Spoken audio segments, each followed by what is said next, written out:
Have you seen the reports that Yes. when did you see them? I think I saw them ages ago, but I know that they were sent to all members of council on Friday. I guess why wouldn't this have been given to councillors in July? Let's remember that council received 5,400 pages of reports. And in fact, I think administration did a really smart thing, which is they said, all right, we've got all these reports. Let's hire skeptics. Let's actually go out and hire them to see if there's any holes in the case that's being built here. I think that was a very smart thing to do. And if you look at the July 31st report, it says we hired skeptics to look at this. They made a particular recommendation, and council's instructions to administration were go and investigate these 5 questions, one of which was the question that was raised. So I don't see anything wrong here whatsoever. Would you have preferred that some of those reports were discussed perhaps on Monday at the last meeting? I guess. Like I say, 5,400 pages of reports, and basically the recommendations in these reports are exactly what council said to do.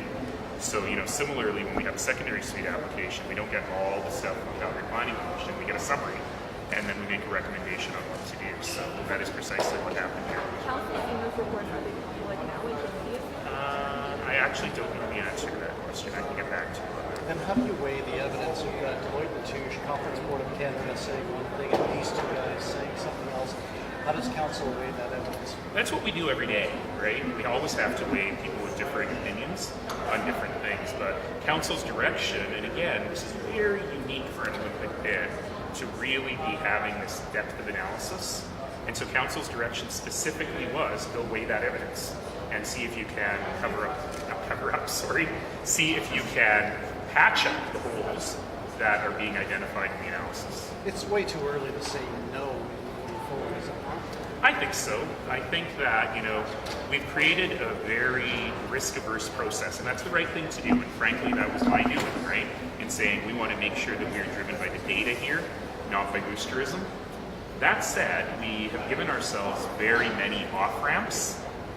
I think today is probably a good day to give ourselves an on-ramp. We always say that we want City Council and City Administration to be a little bit more risk-tolerant, and certainly going forward with this $2 million is a risk.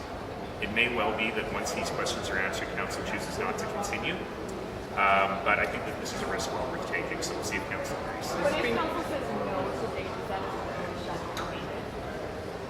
It's hard to answer that question before hearing Council's concerns, because we'd really have to know on what basis they're saying no. Because remember that the organization still has $1.5 million left over that could probably be used to continue something.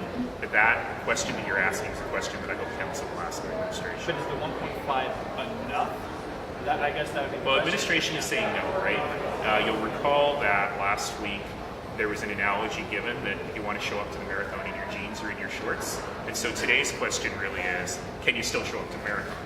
And so I think that that is an excellent question that we will deal with this afternoon. At the Springbank Dam, Yes. have you seen the I have not actually seen it because it came out while I was sitting in council, and I'm good, but I'm not that good. I understand that they are asking the Alberta government to dot some more I's and cross some more T's in terms of the documents that they've provided to the federal government. I'm pretty confident that the Alberta government has actually done an incredible amount of work. And they may, well, look, this is the theme for the day. They may not have summarized it well enough for the federal government, but this is a process that has to happen, and I just hope that it moves through quickly, because I continue to believe that the weight of evidence and all the environmental work that has been done shows that building that dam is the right thing to do.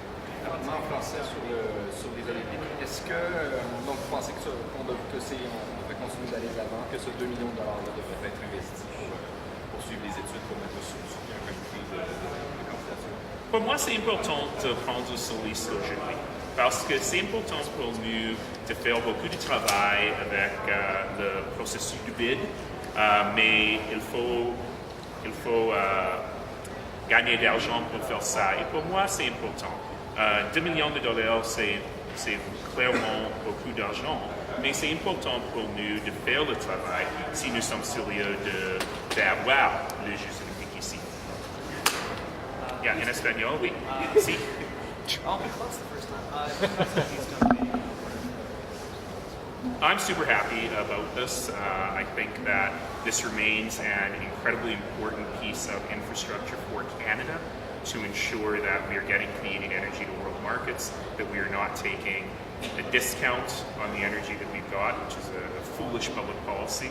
So I'm very, very happy that this has gone through, and I look forward to some shovels getting in the ground and some people getting hired here in Calgary in order to manage this mega project. You were rather vocal against the former Montreal mayor. He's was turned down. Voting about that. Not at all. Kind of locally. He's not there anymore. Kind of locally, what do you think about changing up the municipal election? It's been on Twitter and down. She was wondering, can we see some money there? There's a couple of things that we now need to look at now that the system is in place. Let's let it run through a full 12 months through full seasons. There's a couple of things we need to look at. One is frequency, and the second is bag limits, particularly on the black cart, now that all of that is in place. And our plan always has been, let it run for a year. We'll see how well it works. We've got tons of data from the 4 pilot projects, but let's let it run for a year and see what improvements we can make to it. By the way, the biggest concern I've heard is a very specific one: diapers. Diapers cannot go in the green bin, but with black bin collection going down to every 2 weeks in the summer, families with lots of kids or day homes are a little concerned about diapers. So these are the sorts of things that we'll see. This last question. Let me answer her and then I'll come to you. And I did answer it already, but I like you enough because you're in wording, so I'll answer it again. Bag limits just means you can't put extra stuff outside of your bin. So those are things that we'll look at. Oh, I like that. When did you know and how much did you know? Yes, I knew about them because they were summarized. And I think it's important to remember that who does this? Who hires critics to blow holes into their analysis to make sure that their analysis is stress tested and bulletproof? I think that administration did exactly the right thing here. All right, thank you. How thorough was the analysis? Was it more than just the one sentence in the public report?